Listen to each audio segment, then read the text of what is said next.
Hello friends, welcome to Kannan info Tamil. நம்ம இன்னைக்கு என்ன டாபிக் பார்க்க போறோம் அப்படின்னா 3 முக்கியமான டிஃபென்ஸ் அப்டேட் இந்த வீடியோல பார்க்க போறோம். முதல் defence update, India INS Vikrant விமானம் தாங்கி போர்க்கப்பல்ல பயன்படுத்துவதற்காக டெக் பேஸ் ஃபைட்டர் ஜெட்டுகளை வாங்குவதற்கு முயற்சி செய்து வந்துகிட்டு இருக்காங்க.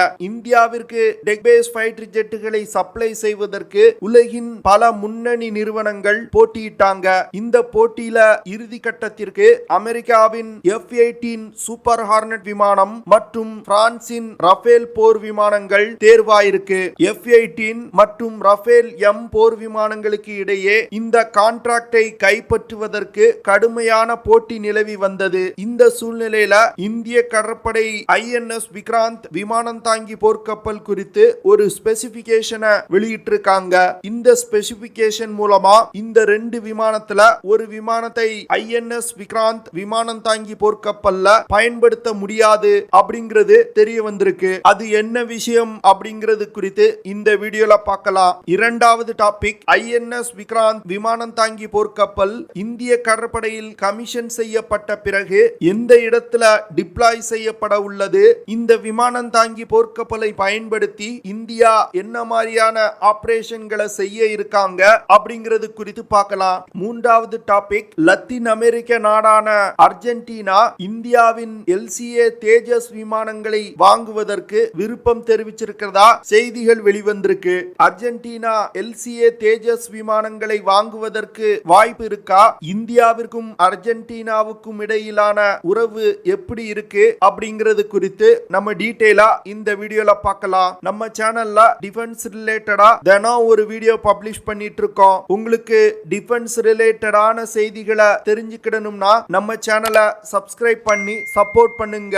நீங்க பண்ற ஒவ்வொரு சப்ஸ்கிரிப்ஷனும் எனக்கு அடுத்தடுத்த வீடியோஸ் போடுறதுக்கு ஒரு மோட்டிவேஷனா இருக்கும். இந்திய கடற்படைக்கு டெக் பேஸ் ஃபைட்டர் ஜெட்டுகளை சப்ளை செய்வதற்கு அமெரிக்கா மற்றும் பிரான்ஸ் நாடுகளுக்கிடையே கடுமையான போட்டி நிலவி வந்தது. 2 நாடுகளும் தங்களிடம் உள்ள சிறந்த விமானத்தை இந்தியாவிற்கு ஆஃபர் பண்ணியிருந்தாங்க. இந்திய கடற்படை இந்த 2 விமானங்களையும் எவாலுவேட் பண்ணாங்க. இதனை தொடர்ந்து இந்தியா அமெரிக்காவின் F18 சூப்பர் ஹார்னட் விமானங்களை வாங்குவதற்கு அதிகமாக வாய்ப்பு இருக்கு அப்படின்னு செய்திகள் கசிந்தன. சிலர் இந்தியா அமெரிக்க விமானங்களை வாங்க மாட்டாங்க, அவங்க பிரான்சின் ரஃபேல் M போர் விமானத்தை தான் வாங்குவாங்க அப்படின்னு வாதிட்டு வந்தாங்க. ஆனா இப்போ இந்திய கடற்படை வெளியிட்டிருக்க ஒரு ஸ்பெசிபிகேஷன் மூலமா ரஃபேல் M போர் விமானம் INS விக்ராந்த் விமானம் தாங்கி போர்க்கப்பல்ல இயக்குவதற்கு தகுதியற்றது அப்படிங்கிற விஷயம் வெளிவந்திருக்கு. அதாவது INS விக்ராந்த் விமானம் தாங்கி போர்க்கப்பல்ல விமானங்களை அப்பர் டெக்ல இருந்து லோயர் டெக்குக்கு எடுத்து செல்வதற்கு 2 லிஃப்ட் ப்ரொவைட் பண்ணியிருக்காங்க. இந்த லிஃப்ட் மூலமா அப்பர் டெக்ல இருக்கக்கூடிய விமானங்களை லோயர் டெக்குக்கு கொண்டு போய் மெயின்டெனன்ஸ் மற்றும் ஓவர்ஹாயிலிங் வேலைகளை செய்வாங்க. INS விக்ராந்த் விமானம் தாங்கி போர்க்கப்பல்ல இருக்கக்கூடிய 2 லிஃப்ட்களும் 10 மீட்டர் அகலமும் 14 மீட்டர் நீளமும் கொண்டது. இந்த 2 லிப்ட்களும் MiG-29K மற்றும் LCA நேவி விமானங்களுக்காக டிசைன் செய்யப்பட்டது. ஆனா MiG-29K விமானங்களோட செயல்திறன் சரியில்லாததனால ரஃபேல் M இல்லனா F18 சூப்பர் ஹார்னட் விமானங்களை INS விக்ராந்த் விமானம் தாங்கி போர்க்கப்பல்ல இயக்குவதற்கு இந்தியா முயற்சி பண்ணி வந்துகிட்டு இருக்காங்க.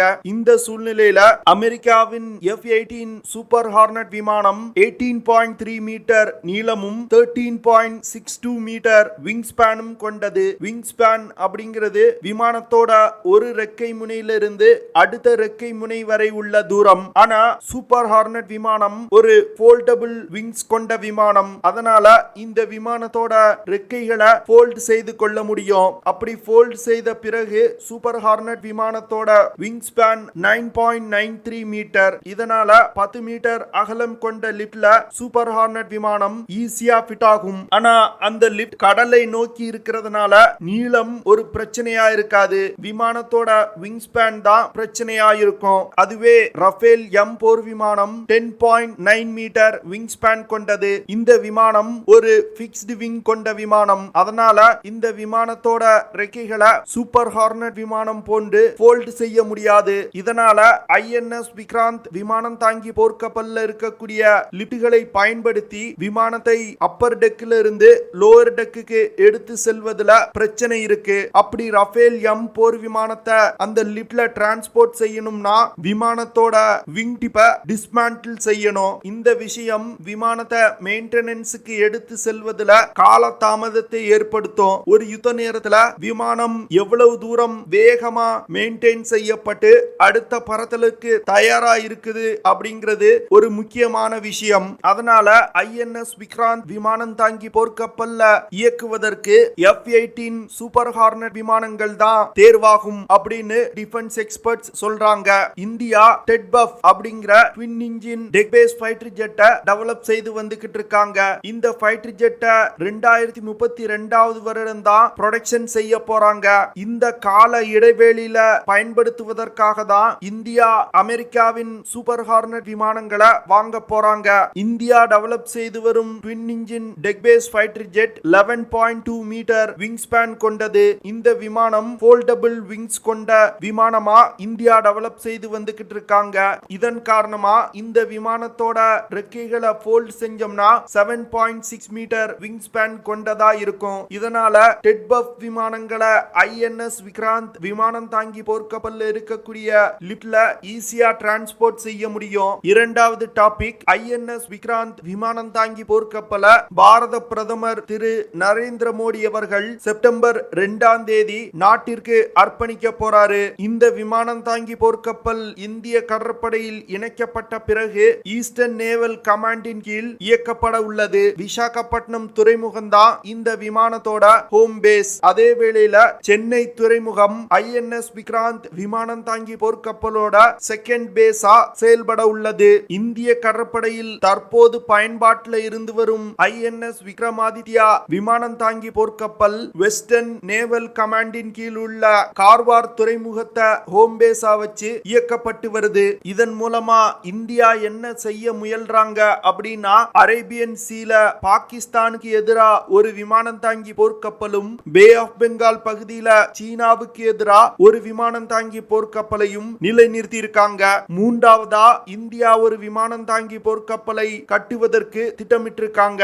இது எதற்காக அப்படின்னா, இந்த 2 விமானம் தாங்கி போர்க்கப்பல்ல ஏதாவது ஒரு விமானம் தாங்கி போர்க்கப்பல் மெயின்டெனன்ஸுக்காக அனுப்பப்பட்டாலும் 2 விமானம் தாங்கி போர்க்கப்பல்கள் சீனா மற்றும் பாகிஸ்தானை எதிர்கொள்வதற்கு தயாரா இருக்கும். இதன் காரணமாக தான் இந்திய கடற்படை தங்களுக்கு 3வது விமானம் தாங்கி போர்க்கப்பல் மிகவும் அவசியம் அப்படின்னு சொல்லி வர்றாங்க.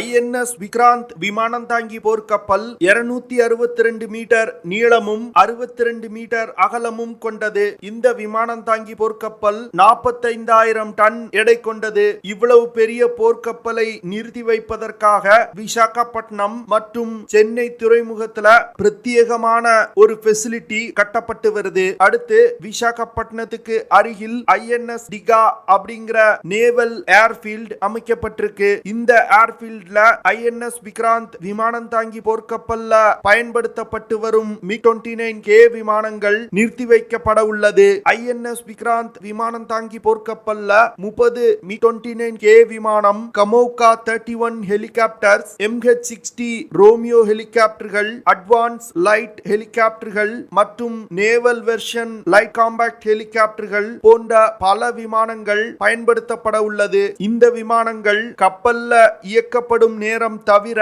மற்ற நேரங்களில் ஐஎன்எஸ் டிகா நேவல் ஏர்ஃபீல்டை பேஸா வச்சு இயக்கப்பட உள்ளது. மூன்றாவது டிஃபென்ஸ் அப்டேட், இந்தியாவுடைய எக்ஸ்டர்னல் அஃபேர்ஸ் மினிஸ்டர் திரு ஜெய்சங்கர் அவர்கள் அர்ஜென்டினா நாட்டிற்கு ஒரு சுற்றுப்பயணம் போயிருந்தாரு. இந்த சுற்றுப்பயணத்தின் போது இரு நாடுகளுக்கும் இடையிலான வணிகம் மற்றும் டிஃபென்ஸ் ரீதியிலான ஒத்துழைப்பை அதிகப்படுத்த திட்டமிட்டிருக்காங்க.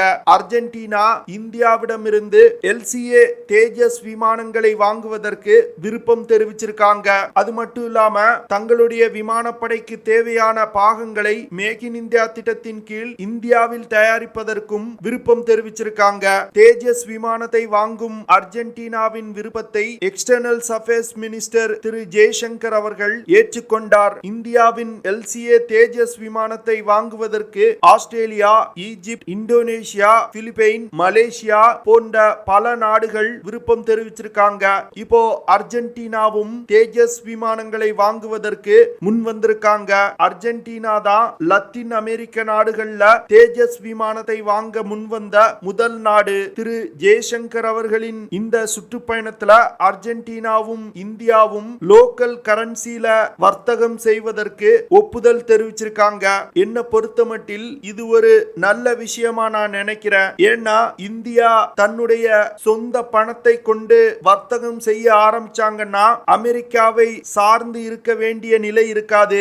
டாலர் மதிப்பு குறைவது மற்றும் கூடுவது குறித்து கவலைப்பட தேவையில்லை. இந்தியா இதற்கு முன்பு ஈரான் மற்றும் ரஷ்யாவுடன் லோக்கல் கரன்சில வர்த்தகம் பண்ணிட்டு இருந்தாங்க. அதே விஷயத்தை இப்போ மற்ற நாடுகளுக்கும் கொண்டு வர முயற்சி செய்றாங்க. இந்த விஷயம் அமெரிக்க ஆதிக்கத்தின் கீழ் இருந்து இந்திய வர்த்தகத்தை வெளியில் கொண்டு வருவதற்கு இந்தியா எடுக்கும் இன்னொரு முயற்சி. ஓகே ஃப்ரெண்ட்ஸ், நம்ம வீடியோவோட நிறைவு பகுதிக்கு வந்துட்டோம். இதெல்லாம் தான் நான் உங்ககிட்ட ஷேர் பண்ணணும் அப்படின்னு நினைச்ச விஷயங்கள். ஐ ஹோப் நான் ஷேர் பண்ண விஷயங்கள் உங்களுக்கு பிடிச்சிருக்கும்னு நினைக்கிறேன். அப்படி பிடிச்சிருந்துச்சுன்னா ஷேர் பண்ணுங்க, லைக் பண்ணுங்க, கமெண்ட் பண்ணுங்க. மறக்காம நம்ம சேனலுக்கு சப்ஸ்கிரைப் பண்ணுங்க. அப்படியே அந்த பெல் நோட்டிபிகேஷனை கிளிக் பண்ணி ஆல்ங்கிற ஆப்ஷனை எனேபிள் பண்ணிக்கங்க. See you in the next video. Jai Hind.